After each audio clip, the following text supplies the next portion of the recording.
ಓಂ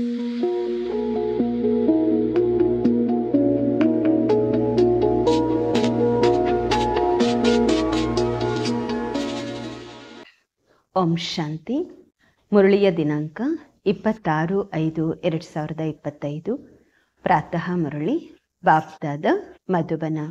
ತಂದೆ ತಿಳಿಸುತ್ತಾರೆ, ಮಧುರ ಮಕ್ಕಳೇ, ತಾವು ಬಹಳ ಒಳ್ಳೆಯ ಸಂಘ ಮಾಡಬೇಕು. ಕೆಟ್ಟ ಸಂಘದ ಬಣ್ಣ ಬಿತ್ತೆಂದರೆ ಬಿದ್ದು ಹೋಗುತ್ತೀರ. ಕುಸ್ಸಂಗ ಬುದ್ಧಿಯನ್ನು ತುಚ್ಛ ಮಾಡುತ್ತದೆ. ಪ್ರಶ್ನೆ: ಈಗ ತಾವು ಮಕ್ಕಳಿಗೆ ಯಾವ ತವಕ ಬರಬೇಕು ಅಥವಾ ಉಮಂಗ ನಶೆ ಬರಬೇಕು? ಉತ್ತರ: ತಮಗೆ ಇದೇ ತವಕವಿರಬೇಕು. ಹಳ್ಳಿಯಲ್ಲಿ ಹೋಗಿ ಸರ್ವಿಸ್ ಮಾಡಬೇಕು. ಇದೇ ಉಮಂಗ ನಶೆ ಇರಬೇಕು. ನಿಮ್ಮ ಬಳಿ ಏನೆಲ್ಲ ಇದೆ ಅದು ಸೇವಾರ್ಥವಾಗಿ ಇದೆ. ತಂದೆ ಮಕ್ಕಳಿಗೆ ಸಲಹೆ ಕೊಡುತ್ತಾರೆ, ಮಕ್ಕಳೇ, ಈ ಹಳೆಯ ಪ್ರಪಂಚದ ಜೊತೆ ತಮ್ಮ ಸಂಬಂಧವನ್ನು ಬಿಡಿಸಿಕೊಳ್ಳಿ, ಸ್ವತಂತ್ರ ಮಾಡಿಕೊಳ್ಳಿ. ಯಾವುದೇ ವಸ್ತುವಿನಲ್ಲಿ ಮಮತ್ವ ಇಟ್ಟುಕೊಳ್ಳಬೇಡಿ. ಅದರ ಜೊತೆ ಮನಸ್ಸನ್ನು ತೊಡಗಿಸಬೇಡಿ. ಗೀತೆ: ಈ ಪಾಪದ ಪ್ರಪಂಚದಿಂದ ನಮ್ಮನ್ನು ದೂರ ಕರೆದುಕೊಂಡು ಹೋಗಿ ಪ್ರಭು. ಓಂ ಶಾಂತಿ. ಪಾಪಾತ್ಮಗಳ ಪ್ರಪಂಚ ಮತ್ತು ಪುಣ್ಯಾತ್ಮಗಳ ಪ್ರಪಂಚ ಹೆಸರು ಆತ್ಮಗಳಿಗೆ ಇಡಲಾಗುವುದು. ಈಗ ಇಲ್ಲಿ ದುಃಖ ಇದೆ, ಆದ್ದರಿಂದ ಕರೆಯುತ್ತಾರೆ. ಪುಣ್ಯಾತ್ಮಗಳ ಪ್ರಪಂಚದಲ್ಲಿ ಯಾರೂ ಕರೆಯುವುದಿಲ್ಲ, ಎಲ್ಲಿಗಾದರೂ ಕರ್ಕೊಂಡು ಹೋಗಿ ಎಂದು. ತಾವು ಮಕ್ಕಳು ತಿಳಿದುಕೊಂಡಿದ್ದೀರಾ, ಇಲ್ಲಿ ಯಾವುದೇ ಪಂಡಿತರು ಅಥವಾ ಸನ್ಯಾಸಿ ಶಾಸ್ತ್ರವಾದಿಗಳು ಇದನ್ನು ಹೇಳುತ್ತಿಲ್ಲ. ಈ ಬ್ರಹ್ಮ ಬಾಬರುವರು ಸ್ವಯಂ ಹೇಳುತ್ತಾರೆ, ನಾನು ಈ ಜ್ಞಾನವನ್ನು ತಿಳಿದುಕೊಂಡಿರಲಿಲ್ಲ. ರಾಮಾಯಣ ಓದಿದ್ದೆ, ಇನ್ನೂ ಅನೇಕ ಶಾಸ್ತ್ರಗಳನ್ನು ಓದುತ್ತಿದ್ದೆ. ಬಾಕಿ ಈ ಜ್ಞಾನವನ್ನು ಶಿವ ತಂದೆ ತಮಗೆ ತಿಳಿಸುತ್ತಿದ್ದಾರೆ. ಬ್ರಹ್ಮ ಬಾಬರೂರು ಸಹ ಕೇಳುತ್ತಾರೆ, ಈಗ ಈ ಪ್ರಪಂಚವಾಗಿದೆ ಪಾಪಾತ್ಮಗಳ ಪ್ರಪಂಚ. ಪುಣ್ಯಾತ್ಮಗಳಿಗಾಗಿ ಕೇವಲ ಹೇಳಲಾಗತ್ತೆ, ಅವರು ಇದ್ದು ಹೋದರೆಂದು ಅಷ್ಟೇ. ಪೂಜೆ ಮಾಡಿ ಬರುತ್ತಾರೆ, ಶಿವನ ಪೂಜೆ ಮಾಡಿ ಬರುತ್ತಾರೆ. ತಾವು ಮಕ್ಕಳು ಈಗ ಯಾರ ಪೂಜೆ ಮಾಡುತ್ತೀರಾ? ತಾವು ತಿಳಿದುಕೊಂಡಿದ್ದೀರಾ, ಶ್ರೇಷ್ಠಾತಿ ಶ್ರೇಷ್ಠ ಭಗವಂತ ಶಿವ ಆಗಿದ್ದಾರೆ. ಅವರು ವಿಧೇಯ ತಂದೆ, ಶಿಕ್ಷಕ, ವಿಧೇಯ ಸೇವಾದಾರಿಯಾಗಿದ್ದಾರೆ. ತಂದೆ ಜೊತೆಯಲ್ಲಿ ಕರೆದುಕೊಂಡು ಹೋಗುವ ಗ್ಯಾರಂಟಿ ಮಾಡುತ್ತಾರೆ. ಬೇರೆ ಯಾವುದೇ ಗುರುಗಳು ಮಾಡಲು ಸಾಧ್ಯವಿಲ್ಲ. ಅದು ಸಹ ಎಲ್ಲರನ್ನ ಅವರು ಕರೆದುಕೊಂಡು ಹೋಗಲಾಗುವುದೂ ಇಲ್ಲ. ಈಗ ತಾವು ತಂದೆಯ ಸಾನ್ನಿಧ್ಯದಲ್ಲಿ ಕುಳಿತಿದ್ದೀರಾ. ಇಲ್ಲಿಂದ ತಾವು ತಮ್ಮ ಮನೆಗೆ ಹೋದ ಕೂಡಲೇ ಮರೆತು ಹೋಗುತ್ತೀರಾ. ಇಲ್ಲಿ ಸನ್ಮುಖದಲ್ಲಿ ಕೇಳುವುದರಿಂದ ಮಜಾ ಬರುವುದು. ತಂದೆ ಗಳಿಗೆಗೂ ಹೇಳುತ್ತಾರೆ, ಮಕ್ಕಳೇ, ಒಳ್ಳೆಯ ರೀತಿ ವಿದ್ಯಾಭ್ಯಾಸ ಮಾಡಿರಿ. ಇದರಲ್ಲಿ ತಪ್ಪು ಮಾಡಬೇಡಿ. ಕುಸ್ಸಂಗದಲ್ಲಿ ಸಿಕ್ಕಿಕೊಳ್ಳಬೇಡಿ. ಇಲ್ಲವೆಂದರೆ ಮತ್ತಷ್ಟು ತುಚ್ಛ ಬುದ್ಧಿ ಉಳ್ಳವರಾಗುತ್ತೀರಾ. ಮಕ್ಕಳು ತಿಳಿದುಕೊಂಡಿದ್ದೀರಾ, ನಾವೇನಾಗಿದ್ದೆವು, ಏನು ಪಾಪ ಮಾಡಿದ್ದೆವು. ಈಗ ನಾವು ದೇವತೆಗಳಾಗುತ್ತಿದ್ದೇವೆ. ಈ ಹಳೆಯ ಪ್ರಪಂಚ ಸಮಾಪ್ತಿಯಾಗಲಿದೆ. ಮತ್ತೆ ಈ ಮನೆ ಇದೆಲ್ಲ ಚಿಂತೆ ಏನು ಇಟ್ಕೊಳ್ಳೋದು? ಈ ಮನೆ ಬಗ್ಗೆ, ವಸ್ತುಗಳು, ಹಣ, ಇದ್ರ ಬಗ್ಗೆ ಏನು ಚಿಂತೆ ಇಟ್ಕೊಳ್ಳೋದು? ಈ ಪ್ರಪಂಚದ್ದು ಏನೂ ಇದೆ ಅದೆಲ್ಲವನ್ನು ಮರೆಯಬೇಕು. ಇಲ್ಲವೆಂದರೆ ವಿಘ್ನವಾಗುವುದು. ಇದರಲ್ಲಿ ಮನಸ್ಸನ್ನು ತೊಡಗಿಸಬಾರದು. ನಾವು ಹೊಸ ಪ್ರಪಂಚದಲ್ಲಿ ನಮ್ಮ ವಜ್ರ ವೈಡೂರ್ಯಗಳ ಮಹಲ್ಲುಗಳನ್ನು ನಿರ್ಮಾಣ ಮಾಡುತ್ತೇವೆ. ಇಲ್ಲಿನ ಹಣ, ಯಾವುದಾದರೂ ವಸ್ತು ಇಷ್ಟವಾಯಿತೆಂದರೆ ಶರೀರ ಬಿಡುವ ಸಮಯದಲ್ಲಿ ಅದರಲ್ಲಿ ಬುದ್ಧಿಯೋಗ ಹೋಗುವುದು, ಮೋಹ ಬರುತ್ತೆ. ನಮ್ಮದು ಎಂದರೆ ಅದು ಅಂತಿಮದಲ್ಲಿ ಎದುರುಗಡೆ ಬರುತ್ತದೆ. ಇಲ್ಲಂತೂ ಎಲ್ಲ ಸಮಾಪ್ತಿಯಾಗಲಿದೆ. ನಾವು ನಮ್ಮ ರಾಜಧಾನಿಯಲ್ಲಿ ಹೋಗುತ್ತೇವೆ. ಈ ಪ್ರಪಂಚದ ಜೊತೆ ಏನು ಮನಸ್ಸು ತೊಡಗಿಸುವುದು? ಅಲ್ಲಿ ಬಹಳ ಸುಖ ಇರುವುದು. ಹೆಸರೇ ಆಗಿದೆ ಸ್ವರ್ಗ. ಈಗ ನಾವು ನಮ್ಮ ವತನಕ್ಕೆ ಹೋಗುತ್ತೇವೆ. ಇದಂತೂ ರಾವಣನ ವತನವಾಗಿದೆ, ನಮ್ಮದಲ್ಲ. ಇದರಿಂದ ಮುಕ್ತರಾಗುವ ಪುರುಷಾರ್ಥ ಮಾಡಬೇಕು. ಹಳೆಯ ಪ್ರಪಂಚದ ಜೊತೆ ಸಂಬಂಧವನ್ನು ಮುರಿಯಬೇಕು, ಸ್ವತಂತ್ರರಾಗಬೇಕು. ಆದ್ದರಿಂದ ತಂದೆ ಹೇಳುತ್ತಾರೆ, ಯಾವುದೇ ವಸ್ತುವಿನಲ್ಲಿ ಮಮತ್ವವನ್ನು ಇಟ್ಟುಕೊಳ್ಳಬೇಡಿ. ಹೊಟ್ಟೆಯನ್ನು ಜಾಸ್ತಿ ಕೇಳುವುದಿಲ್ಲ. ವ್ಯರ್ಥ ವಸ್ತುಗಳಿಗಾಗಿ ಬಹಳ ಖರ್ಚಾಗತ್ತೆ. ತಾವು ಮಕ್ಕಳು ಸರ್ವಿಸ್ ಮಾಡುವಂತಹ ಆಸಕ್ತಿ ಇಟ್ಟುಕೊಳ್ಳಬೇಕು. ಅದೇ ತವಕವಿರಬೇಕು. ಕೆಲವು ಮಕ್ಕಳು ಹಳ್ಳಿಯಲ್ಲಿ ಹೋಗಿ ಸರ್ವಿಸ್ ಮಾಡುವ ಉಮಂಗ ನಶೆ ಇಟ್ಟುಕೊಂಡಿರುತ್ತಾರೆ, ಶೌಂಕಿರತ್ತೆ. ಬಾಕಿ ಯಾರಿಗೆ ಸರ್ವಿಸ್ನ ಆಸಕ್ತಿಯೇ ಇರುವುದಿಲ್ಲ, ಅವ್ರೇನ್ ಕೆಲ್ಸಕ್ಕೆ ಅಂತ ಹೇಳೋದು. ಹೇಗೆ ತಂದೆ ಇದ್ದಾರೆ ಹಾಗೆ ಮಕ್ಕಳು ಸಹ ತಯಾರಾಗಬೇಕು. ತಂದೆಯ ಪರಿಚಯ ಎಲ್ಲರಿಗೂ ಕೊಡಬೇಕು. ತಂದೆಯನ್ನು ನೆನಪು ಮಾಡಿ ಮತ್ತು ತಂದೆಯಿಂದ ಆಸ್ತಿ ಪಡೆಯಿರಿ. ತಾವು ಮಕ್ಕಳಿಗೆ ಆಸಕ್ತಿ ಇರಬೇಕು. ನಾವು ಬಾಬಾರವರ ಸರ್ವಿಸ್ ಮಾಡಬೇಕು, ಸರ್ವಿಸ್ನಲ್ಲಿ ಹೋಗಬೇಕು ಎಂದು. ತಂದೆಯು ಧೈರ್ಯವನ್ನ ಹೆಚ್ಚಿಸುತ್ತಾರೆ. ತಂದೆ ಬಂದಿದ್ದಾರೆ ಸರ್ವಿಸ್ಗಾಗಿಯೇ ಸರ್ವಸ್ವವೂ ಇದೆ. ಇಲ್ಲಂತೂ ತಂದೆಯ ಪರಿಚಯ ಎಲ್ಲರಿಗೂ ಕೊಡಬೇಕು. ತಂದೆ ಒಬ್ಬರೇ ಆಗಿದ್ದಾರೆ. ಭಾರತದಲ್ಲಿ ಬಂದಿದ್ದಾರೆ. ಭಾರತದಲ್ಲಿ ದೇವತೆಗಳ ರಾಜ್ಯವೂ ಇತ್ತು. ಇದು ನೆನ್ನೆಯ ಮಾತು. ಲಕ್ಷ್ಮೀನಾರಾಯಣರ ರಾಜ್ಯವಿತ್ತು.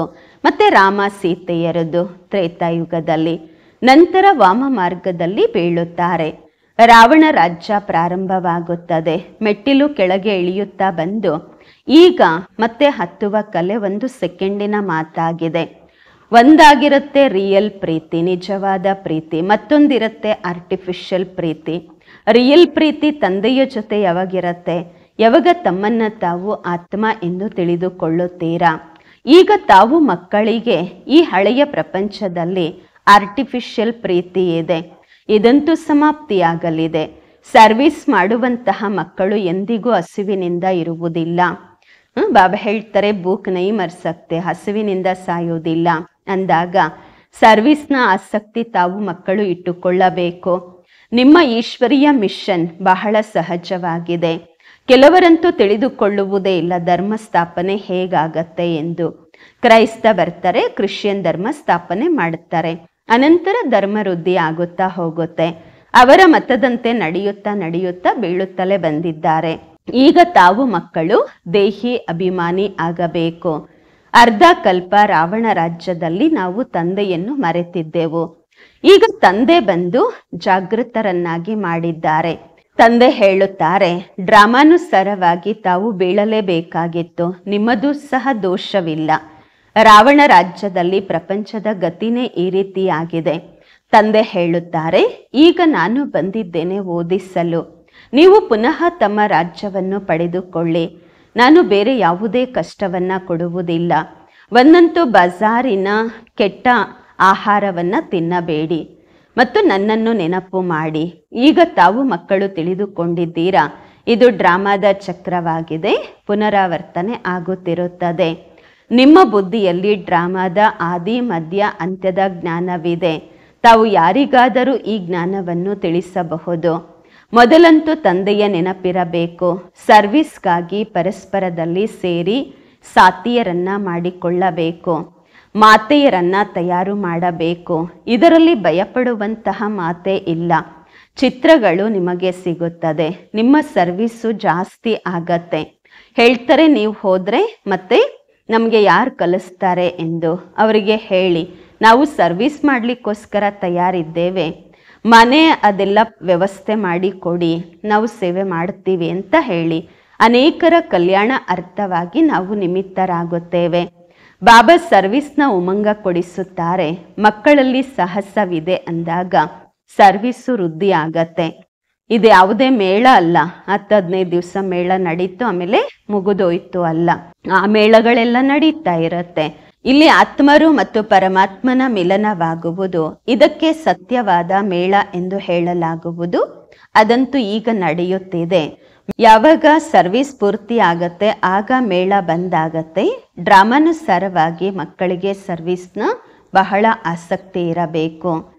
ಬೇಹದ್ದಿನ ತಂದೆಯಲ್ಲಿ ಯಾವ ಜ್ಞಾನವಿದೆ ಅದು ಮಕ್ಕಳ ಬುದ್ಧಿಯಲ್ಲಿ ಇರಬೇಕು.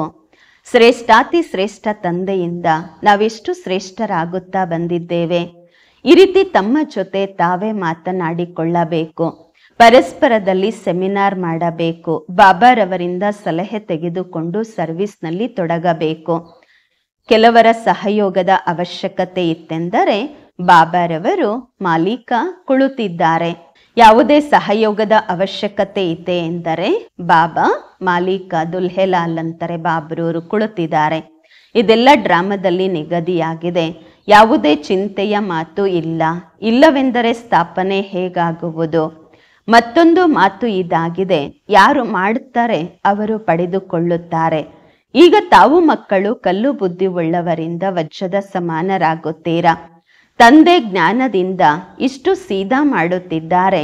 ಮಾಯೆ ಪುನಃ ಮೂಗನ್ನ ಹಿಡಿದು ಮತ್ತೆ ಬೆನ್ನು ತೋರಿಸುತ್ತೆ, ಬೆನ್ನು ಬಾಬನ್ ಕಡೆಗೆ ಬೆನ್ನು ಮಾಡಿಸುತ್ತೆ, ಮುಖ ತನ್ನ ಕಡೆ ತಿರುಗಿಸ್ಕೊಳ್ಳುತ್ತೆ. ತಾವು ಮಕ್ಕಳಿಗೆ ಬಹಳ ಒಳ್ಳೆಯ ಸಂಘ ಇರಬೇಕು, ತಾವು ಒಳ್ಳೆ ಸಂಘದಲ್ಲಿರಬೇಕು. ಕೆಟ್ಟ ಸಂಘದ ಬಣ್ಣ ಬೀಳುವುದರಿಂದ ಬಿದ್ದು ಹೋಗುತ್ತೀರಾ. ಬಾಬಾರವರು ಸಿನಿಮಾ ನೋಡುವುದಕ್ಕೆ ಅನುಮತಿ ಕೊಡುವುದಿಲ್ಲ. ಯಾರಿಗೆ ಸಿನಿಮಾ ನೋಡುವ ಅಭ್ಯಾಸವಾಗಿರುತ್ತೆ, ಬಯೋಸ್ಕೋಪ್ ನೋಡುವ ಅಭ್ಯಾಸವಾಗಿರುತ್ತೆ, ಅವರು ಪತಿತರಾಗದ ವಿನಃ ಇರಲಾಗುವುದಿಲ್ಲ, ಪತಿತರಾಗುತ್ತಾರೆ. ಇಲ್ಲಿ ಪ್ರತಿಯೊಬ್ಬರ ಆಕ್ಟಿವಿಟಿ ಡರ್ಟಿ ಇದೆ, ಕೆಟ್ಟದಾಗಿದೆ. ಏಕೆಂದ್ರೆ ಇದರ ಹೆಸರೇ ಆಗಿದೆ ವೇಶ್ಯಾಲಯ. ತಂದೆ ಶಿವಾಲಯವನ್ನ ಸ್ಥಾಪನೆ ಮಾಡುತ್ತಿದ್ದಾರೆ. ವೇಶ್ಯಾಲಯಕ್ಕೆ ಪೂರ್ಣವಾಗಿ ಬೆಂಕಿ ಬೀಳಲಿದೆ. ಕುಂಭಕರ್ಣನಂತಹ ಅಸುರಿ ನಿದ್ರೆಯಲ್ಲಿ ಮಲಗಿರುವವರು ಅನೇಕರಿದ್ದಾರೆ. ತಾವು ತಿಳಿದುಕೊಂಡಿದ್ದೀರಾ, ನಾವು ಶಿವಾಲಯದಲ್ಲಿ ಹೋಗುತ್ತಿದ್ದೇವೆ. ಮೊದಲು ನಾವು ಸಹ ಮಂಗಗಳ ಸಮಾನವಿದ್ದೆವು. ಇದರ ಬಗ್ಗೆ ರಾಮಾಯಣದಲ್ಲಿಯೂ ಸಹ ಕಥೆ ಇದೆ. ಈಗ ತಾವು ತಂದೆಗೆ ಸಹಯೋಗಿಗಳಾಗಿದ್ದೀರಾ. ತಾವು ತಮ್ಮ ಶಕ್ತಿಯಿಂದ ರಾಜ್ಯ ಸ್ಥಾಪನೆ ಮಾಡುತ್ತಿದ್ದೀರಾ. ನಂತರ ಈ ರಾವಣ ರಾಜ್ಯ ಸಮಾಪ್ತಿಯಾಗಲಿದೆ. ತಾವು ಮಕ್ಕಳಿಗೆ ಅನೇಕ ಪ್ರಕಾರದ ಯುಕ್ತಿಗಳನ್ನು ತಿಳಿಸಲಾಗುತ್ತಿರುತ್ತದೆ. ಯಾರಿಗೆ ದಾನ ಮಾಡಲು ಬರುವುದಿಲ್ಲ ಅವರಿಗೆ ಯಾವ ಫಲ ಸಿಗತ್ತೆ? ಅವ್ರಿಗೇನು ಸಿಗೋದು ಇಲ್ಲ. ಮೊಟ್ಟ ಮೊದಲು 10-15 ಜನಕ್ಕೆ ಮಾರ್ಗ ತೋರಿಸಿ ಅನಂತರ ಭೋಜನ ಸ್ವೀಕಾರ ಮಾಡಬೇಕು. ಯಾರಿಗೂ ಜ್ಞಾನ ಹೇಳದ ವಿನಃ ಊಟನೂ ಸಹ ಮಾಡಬಾರ್ದು. ಮೊದಲು ಶುಭ ಕಾರ್ಯ ಮಾಡಿ ಬನ್ನಿ, ಇದರಲ್ಲಿಯೇ ನಿಮ್ಮ ಕಲ್ಯಾಣವಿದೆ. ಯಾವುದೇ ದೇಹದಾರಿಯನ್ನು ನೆನಪು ಮಾಡಬೇಡಿ. ಇಲ್ಲಂತೂ ಪತಿತ ಪ್ರಪಂಚವಿದೆ. ಪತಿತ ಪಾವನ ಒಬ್ಬ ತಂದೆಯನ್ನು ನೆನಪು ಮಾಡಿದಾಗ ಪಾವನ ಪ್ರಪಂಚಕ್ಕೆ ಮಾಲೀಕರಾಗುತ್ತೀರಾ. ಅಂತಿಮತಿ ಸೋಗತಿ ಆಗುವುದು. ಅಂದಾಗ ಒಬ್ಬರಲ್ಲ ಒಬ್ಬರಿಗೆ ಸಂದೇಶ ಹೇಳಿ ಬನ್ನಿ, ಆಮೇಲೆ ಊಟ ಮಾಡಬೇಕು. ತಾವೆಲ್ಲರಿಗೂ ಇದೇ ತಿಳಿಸಿರಿ, ತಂದೆಯನ್ನ ನೆನಪು ಮಾಡಿದಾಗ ಅಷ್ಟು ಶ್ರೇಷ್ಠರಾಗುತ್ತೀರಾ ಎಂದು. ಮಧುರಾತಿ ಮಧುರ ಅಗಲಿ ಹೋಗಿ ಮರಳಿ ಸಿಕ್ಕಿರುವ ಮಕ್ಕಳ ಪ್ರತಿ ಮಾತ್ಪಿತಾ ಬಾಪ್ದಾದಾರವರ ನೆನಪು, ಪ್ರೀತಿ, ಬೆಳಗಿನ ವಂದನೆಗಳು. ಆತ್ಮಿಕ ಮಕ್ಕಳಿಗೆ ಆತ್ಮಿಕ ತಂದೆಯ ನಮಸ್ಕಾರಗಳು. ನಾವು ಆತ್ಮಿಕ ಮಕ್ಕಳಿಂದ ಆತ್ಮಿಕ ಮಾತ್ಪಿತಾ ಬಾಪ್ದಾದಾರವರಿಗೆ ನೆನಪು, ಪ್ರೀತಿ, ಬೆಳಗಿನ ವಂದನೆಗಳು ಹಾಗೂ ನಮಸ್ಕಾರಗಳು. ರಾತ್ರಿ ಕ್ಲಾಸು 17:3:68. ಎಂದಾದರೂ ಯಾರಾದರೂ ಭಾಷಣ ಮಾಡಬೇಕಾದರೆ ಪರಸ್ಪರ ಸೇರಿ 2-4 ಬಾರಿ ರಿಹರ್ಸಲ್ ಮಾಡಿ ಪಾಯಿಂಟ್ಸನ್ನು ಎಡಿಷನ್ ಕರೆಕ್ಷನ್ ಮಾಡಿ ತಯಾರಿ ಮಾಡಿಕೊಳ್ಳಿ. ಅನಂತರ ರಿಫೈನ್ ಭಾಷಣ ಮಾಡಬಹುದು. ಅನಂತರ ರಿಫೈನ್ ಆಗಿ ಭಾಷಣ ಮಾಡಬಹುದು. ಮೂಲವಾಗಿ ಒಂದು ಮಾತಿನ ಬಗ್ಗೆ, ಗೀತೆಯ ಭಗವಂತನ ಮೇಲೆಯೇ ತಾವು ವಿಜಯ ಪಡೆದಾಗ ಎಲ್ಲ ಮಾತುಗಳಲ್ಲಿ ವಿಜಯ ಆಗುತ್ತೀರಾ. ಅಂದರೆ ಗೀತೆಯ ಭಗವಂತ ಶಿವ ತಂದೆಯಾಗಿದ್ದಾರೆ, ಶ್ರೀಕೃಷ್ಣ ಮಗುವಾಗಿದ್ದಾರೆ. ಇದನ್ನು ತಿಳಿಸ್ಬೇಕು. ಇದರಲ್ಲಿ ಗೆದ್ದಿದ್ದೀರಾ ಅಂದರೆ ಎಲ್ಲದರಲ್ಲೂ ಗೆಲ್ತೀರಾ. ಇದಕ್ಕಾಗಿ ಕಾನ್ಫರೆನ್ಸ್ ಅಂತೂ ಆಗುತ್ತೆ ಅಲ್ವಾ. ತಿಳ್ಕೊಳ್ತಿರ್ತಾರೆ. ವೃಕ್ಷದ ವೃದ್ಧಿಯಂತೂ ಅವಶ್ಯವಾಗಿ ಆಗುವುದು. ಮಾಯೆಯ ಬಿರುಗಾಳಿಗಳು ಎಲ್ಲರಿಗೂ ಬರುತ್ತವೆ. ಬಹಳಷ್ಟು ಜನ ಬರೆಯುತ್ತಾರೆ, ಬಾಬಾ ನಮಗೆ ಕಾಮವಿಕಾರದ ಪೆಟ್ಟು ಬಿತ್ತು, ಕಾಮವಿಕಾರದ ಪೆಟ್ಟು ತಿಂದೆವು ಎಂದು. ಇದಕ್ಕೆ ಹೇಳಲಾಗತ್ತೆ, ಮಾಡಿಕೊಂಡಂತಹ ಸಂಪಾದನೆ ಎಲ್ಲವೂ ಸಮಾಪ್ತಿಯಾಯಿತು. ಕ್ರೋಧ ಮಾಡಿಕೊಂಡರೆ ಹೇಳುತ್ತಾರೆ ಸ್ವಲ್ಪ ನಷ್ಟವಾಯಿತೆಂದು. ಈ ವಿಕಾರಕ್ಕಾಗಿ ಹೇಳಲಾಗುವುದು ಅಥವಾ ತಿಳಿಸಲಾಗುವುದು. ಕಾಮವಿಕಾರದ ಮೇಲೆ ವಿಜಯ ಪಡೆದಾಗ ಜಗಜ್ಜೀತರಾಗುತ್ತೀರಾ. ಕಾಮವಿಕಾರಕ್ಕೆ ಸೋತರೆ ಎಲ್ಲವನ್ನೂ ಸೋಲುತ್ತೀರಾ, ಎಲ್ಲ ವಿಷಯಗಳಲ್ಲೂ ಸೋಲುತ್ತೀರಾ. ಕಾಮವಿಕಾರದಿಂದ ಸೋಲುವಂತಹವರ ಸಂಪಾದನೆ ಎಲ್ಲವೂ ಸಮಾಪ್ತಿಯಾಗುವುದು, ಶಿಕ್ಷೆಯಾಗುವುದು. ಗುರಿಯಂತೂ ಬಹಳ ದೊಡ್ಡದಿದೆ. ಆದ್ದರಿಂದ ಬಹಳ ಎಚ್ಚರವಾಗಿ ಇರಬೇಕು. ತಾವು ಮಕ್ಕಳು ತಿಳಿದುಕೊಂಡಿದ್ದೀರಾ, 5,000 ವರ್ಷಗಳಿಗೆ ಮೊದಲು ಸಹ ನಮಗೆ ರಾಜ್ಯಭಾಗ್ಯ ಸಿಕ್ಕಿತ್ತು. ಈಗ ಪುನಃ ದೈವಿ ರಾಜಧಾನಿ ಸ್ಥಾಪನೆಯಾಗುತ್ತಿದೆ. ಈ ವಿದ್ಯಾಭ್ಯಾಸದಿಂದ ನಾವು ಆ ರಾಜಧಾನಿಯಲ್ಲಿ ಹೋಗುತ್ತಿದ್ದೇವೆ. ಪೂರ್ತಿ ಆಧಾರ ವಿದ್ಯಾಭ್ಯಾಸದ ಮೇಲೆ ಇದೆ. ವಿದ್ಯಾಭ್ಯಾಸ ಮತ್ತು ಧಾರಣೆಯಿಂದಲೇ ತಂದೆಯ ಸಮಾನರಾಗುತ್ತೀರಾ. ರಿಜಿಸ್ಟರು ಸಹ ಬೇಕಲ್ವಾ, ಗೊತ್ತಾಗಬೇಕಲ್ವಾ? ಅನೇಕರನ್ನ ತಮ್ಮ ಸಮಾನ ಮಾಡಿಕೊಂಡಿರುವಂತಹದ್ದು. ಎಷ್ಟು ಜಾಸ್ತಿ ಧಾರಣೆ ಮಾಡಿಕೊಳ್ಳುತ್ತೀರಾ ಅಷ್ಟು ಮಧುರರಾಗುತ್ತೀರಾ. ಬಹಳ ಪ್ರೀತಿ ಪಾತ್ರ ಮಕ್ಕಳಾಗಬೇಕು. ತಾವು ಮಕ್ಕಳಿಗಾಗಿಯೇ ಆ ದಿನ ಬಂದಿದೆ ಎಂದು. ಯಾರಿಗಾಗಿ ಮನುಷ್ಯರು ಬಹಳ ಪ್ರಯತ್ನ ಪಡುತ್ತಿದ್ದರು, ತಂದೆಯನ್ನ ಪಡಿಬೇಕು, ಮುಕ್ತಿಯಲ್ಲಿ ಹೋಗಬೇಕು ಎಂದು. ಆ ದಿನ ತಮಗಾಗಿ ಬಂದಿದೆ. ತಂದೆ ಎಲ್ಲರಿಗೂ ಒಮ್ಮೆಲೆ ಮುಕ್ತಿ, ಜೀವನ್ಮುಕ್ತಿ ಕೊಡುತ್ತಾರೆ. ಯಾರು ದೇವತೆಗಳಾಗುವ ಪುರುಷಾರ್ಥ ಮಾಡುತ್ತಾರೆ ಅವರೇ ಜೀವನ್ಮುಕ್ತಿಯಲ್ಲಿ ಬರುತ್ತಾರೆ. ಬಾಕಿ ಎಲ್ಲರೂ ಮುಕ್ತಿಯಲ್ಲಿ ಹೋಗುತ್ತಾರೆ. ಲೆಕ್ಕಾಚಾರ ಅಕ್ಯುರೇಟ್ ಆಗಿ ತೆಗೆಯಲಾಗುವುದಿಲ್ಲ.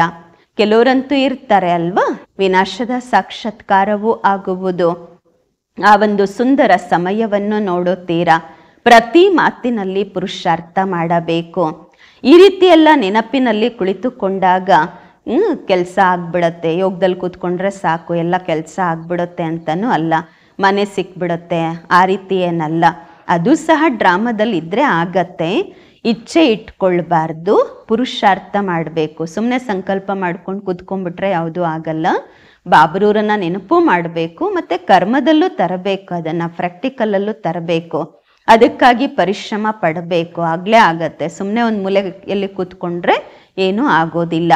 ಬಾಬಾ ಹೇಳ್ತಾರೆ, ಬಾಕಿ ಡ್ರಾಮಾದಲ್ಲಿ ಏನು ನಿಗದಿಯಾಗಿದೆ ಅದಾಗತ್ತೆ. ಮುಂದೆ ಹೋಗ್ತಾ ನಿಮ್ಮ ವೃತ್ತಿಯೂ ಕೂಡ ಸಹೋದರತ್ವತೆಯ ವೃತ್ತಿ ಆಗುವುದು. ಯಾರೆಷ್ಟು ಪುರುಷಾರ್ಥ ಮಾಡ್ತೀರಾ ಅಷ್ಟು ವೃತ್ತಿ ಪವರ್ಫುಲ್ ಇರತ್ತೆ. ನಾವು ಅಶರೀರಿಯಾಗಿ ಬಂದಿದ್ದೆವು, 84 ಜನ್ಮಗಳನ್ನು ಪೂರ್ಣ ಮಾಡಿದ್ದೇವೆ. ಈಗ ತಂದೆ ಹೇಳುತ್ತಾರೆ, ಕರ್ಮಾತೀತ ಅವಸ್ಥೆಯಲ್ಲಿ ಹೋಗಬೇಕು. ತಾವು ವಾಸ್ತವದಲ್ಲಿ ಯಾವುದೇ ಶಾಸ್ತ್ರಗಳ ಬಗ್ಗೆ ವಿವಾದ ಮಾಡುವ ಅವಶ್ಯಕತೆ ಇಲ್ಲ.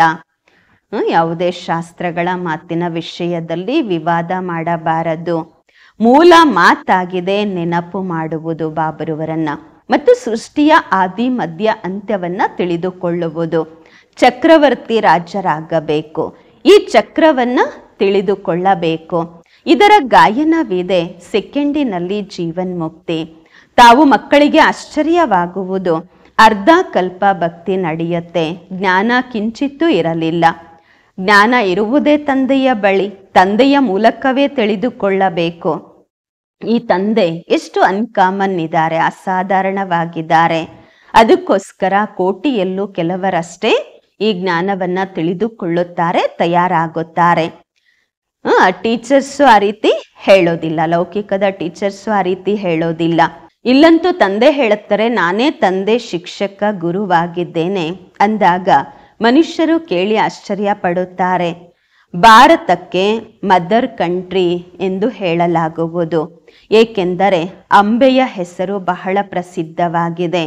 ಅಂಬೆಯ ಮೇಳವೂ ಸಹ ಭಾರತದಲ್ಲಿ ತುಂಬ ಆಗತ್ತೆ. ಅಂಬ ಮಧುರ ಅಕ್ಷರವಾಗಿದೆ. ಚಿಕ್ಕ ಮಕ್ಕಳು ಸಹ ತಾಯಿಯನ್ನ ಪ್ರೀತಿ ಮಾಡ್ತಾರೆ ಅಲ್ವಾ? ಏಕೆಂದ್ರೆ ತಾಯಿ ತಿನ್ನಿಸ್ತಾರೆ, ಕುಡಿಸ್ತಾರೆ, ಸಂಭಾಲನೆ ಮಾಡುತ್ತಾರೆ. ಈಗ ಅಂಬೆ ಇದ್ದಾರೆ, ತಾಯಿ ಇದ್ದಾರೆ ಅಂದ್ರೆ ತಂದೆಯೂ ಬೇಕು ಅಲ್ವಾ? ಈ ಮಗು ಅಂತೂ ದತ್ತು ಮಗು ಆಗಿದ್ದಾರೆ.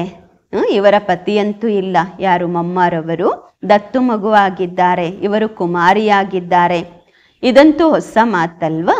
ಪ್ರಜಾಪಿತ ಬ್ರಹ್ಮ ಅವಶ್ಯವಾಗಿ ದತ್ತು ಮಾಡಿಕೊಂಡಿರುವವರು. ಈ ಎಲ್ಲ ಮಾತುಗಳನ್ನ ತಂದೆಯೇ ಬಂದು ತಾವು ಮಕ್ಕಳಿಗೆ ತಿಳಿಸುತ್ತಿದ್ದಾರೆ. ಎಷ್ಟು ಮೇಳ ಆಗತ್ತೆ, ಪೂಜೆ ಆಗತ್ತೆ. ಏಕೆಂದ್ರೆ ತಾವು ಮಕ್ಕಳು ಸರ್ವಿಸ್ ಮಾಡುತ್ತೀರಾ. ಮಮ್ಮರವರು ಎಷ್ಟು ಓದಿಸಿದ್ದಾರೆ ಅಷ್ಟು ಬೇರೆ ಯಾರೂ ಓದಿಸ್ಲಿಕ್ಕಾಗಲ್ಲ. ಮಮ್ಮರವರ ಹೆಸರು ಬಹಳ ಪ್ರಸಿದ್ಧವಾಗಿದೆ. ಬಹಳಷ್ಟು ಮೇಳಗಳಾಗುತ್ತವೆ. ಈಗ ತಾವು ಮಕ್ಕಳು ತಿಳಿದುಕೊಂಡಿದ್ದೀರಾ. ತಂದೆಯೇ ಬಂದು ರಚನೆಯ ಆದಿ ಮಧ್ಯ ಅಂತ್ಯದ ಸಾರವನ್ನ, ರಹಸ್ಯವನ್ನ ತಾವು ಮಕ್ಕಳಿಗೆ ತಿಳಿಸಿದ್ದಾರೆ. ತಮಗೆ ತಂದೆಯ ಮನೆಯ ಬಗ್ಗೆಯೂ ಗೊತ್ತಿದೆ. ತಂದೆಯ ಜೊತೆಯೂ ಪ್ರೀತಿ ಇದೆ, ಮನೆಯ ಜೊತೆಯೂ ಪ್ರೀತಿ ಇದೆ. ಈ ಜ್ಞಾನ ತಮಗೆ ಈಗ ಸಿಕ್ಕಿದೆ. ಈ ವಿದ್ಯಾಭ್ಯಾಸದಿಂದ ತಾವು ಎಷ್ಟು ಸಂಪಾದನೆ ಮಾಡಿಕೊಳ್ಳುತ್ತೀರಾ ಅಂದಾಗ ಖುಷಿ ಆಗಬೇಕು ಅಲ್ವಾ? ಮತ್ತೆ ತಾವಂತೂ ಬಿಲ್ಕುಲ್ ಸಾಧಾರಣವಾಗಿದ್ದೀರಾ, ಪ್ರಪಂಚದವರಿಗೆ ಗೊತ್ತಿಲ್ಲ ತಂದೆ ಬಂದು ಈ ಜ್ಞಾನವನ್ನ ತಿಳಿಸುತ್ತಿದ್ದಾರೆಂದು. ತಂದೆಯೇ ಬಂದು ಎಲ್ಲ ಹೊಸ ಹೊಸ ಮಾತುಗಳನ್ನ ಮಕ್ಕಳಿಗೆ ತಿಳಿಸುತ್ತಾರೆ. ಹೊಸ ಪ್ರಪಂಚ ತಯಾರಾಗತ್ತೆ ಬೇಹದ್ದಿನ ವಿದ್ಯಾಭ್ಯಾಸದಿಂದ. ಹಳೆಯ ಪ್ರಪಂಚದ ಜೊತೆ ವೈರಾಗ್ಯ ಬರುವುದು, ತಾವು ಮಕ್ಕಳ ಆಂತರಿಕದಲ್ಲಿ ಜ್ಞಾನದ ಖುಷಿ ಇರುವುದು. ತಂದೆಯನ್ನು ಮತ್ತು ಮನೆಯನ್ನು ನೆನಪು ಮಾಡಬೇಕು. ಮನೆಗಂತೂ ಎಲ್ಲರೂ ಹೋಗಬೇಕು. ತಂದೆಯಂತೂ ಎಲ್ಲರಿಗೂ ಹೇಳ್ತಾರಲ್ವಾ, ಮಕ್ಕಳೇ ನಾನು ನಿಮಗೆ ಮುಕ್ತಿ ಜೀವನ್ಮುಕ್ತಿಯ ಆಸ್ತಿಯನ್ನು ಕೊಡಲು ಬಂದಿದ್ದೇನೆ, ಮತ್ತೆ ಯಾಕೆ ಮರೆಯುತ್ತೀರಾ? ನಾನು ನಿಮ್ಮ ಬೇಹದ್ದಿನ ತಂದೆಯಾಗಿದ್ದೇನೆ, ರಾಜಯೋಗವನ್ನು ಕಲಿಸಲು ಬಂದಿದ್ದೇನೆ ಅಂದಾಗ ಏನು ತಾವು ಶ್ರೀಮತದಂತೆ ನಡೆಯುವುದಿಲ್ಲವೇ? ನಡೆಯಲಿಲ್ಲವೆಂದರೆ ಬಹಳ ನಷ್ಟವಾಗುವುದು. ಇಲ್ಲಿ ಬೇಹದ್ದಿನ ನಷ್ಟವಾಗುತ್ತೆ. ಬಾಬನ ಶ್ರೀಮತದಂತೆ ನಡೆಯದಿದ್ದರೆ, ತಂದೆಯ ಕೈ ಬಿಟ್ಟರೆ ಸಂಪಾದನೆಯಲ್ಲಿ ನಷ್ಟವಾಗುವುದು. ಒಳ್ಳೆಯದು. ಧಾರಣೆಗಾಗಿ ಮುಖ್ಯ ಸಾರ. ಫಸ್ಟ್ ಪಾಯಿಂಟು, ಈ ಪ್ರಪಂಚದ್ದು ಏನೆಲ್ಲ ಇದೆ ಅದೆಲ್ಲವನ್ನು ಮರೆಯಬೇಕು. ತಂದೆಯ ಸಮಾನ ವಿಧೇಯರಾಗಿ ಸರ್ವಿಸ್ ಮಾಡಬೇಕು. ಎಲ್ಲರಿಗೂ ತಂದೆಯ ಪರಿಚಯ ಕೊಡಬೇಕು. ಎರಡನೇ ಪಾಯಿಂಟು, ಈ ಪತಿತ ಪ್ರಪಂಚದಲ್ಲಿ ತಮ್ಮನ್ನ ತಾವು ಕುತ್ಸಂಗದಿಂದ ರಕ್ಷಿಸಿಕೊಳ್ಳಬೇಕು. ಬಜಾರಿನ ಕೆಟ್ಟ ಭೋಜನವನ್ನ ಸ್ವೀಕಾರ ಮಾಡಬಾರದು, ತಿನ್ನಬಾರದು, ಸಿನಿಮಾ ನೋಡಬಾರದು. ವರದಾನ, ತ್ರಿಕಾಲದರ್ಶಿ ಸ್ಥಿತಿಯ ಮೂಲಕ ವ್ಯರ್ಥದ ಖಾತೆಯನ್ನು ಸಮಾಪ್ತಿ ಮಾಡಿಕೊಳ್ಳುವಂತಹ ಸದಾ ಸಫಲತಾ ಮೂರ್ತಿಯಾಗಿರಿ.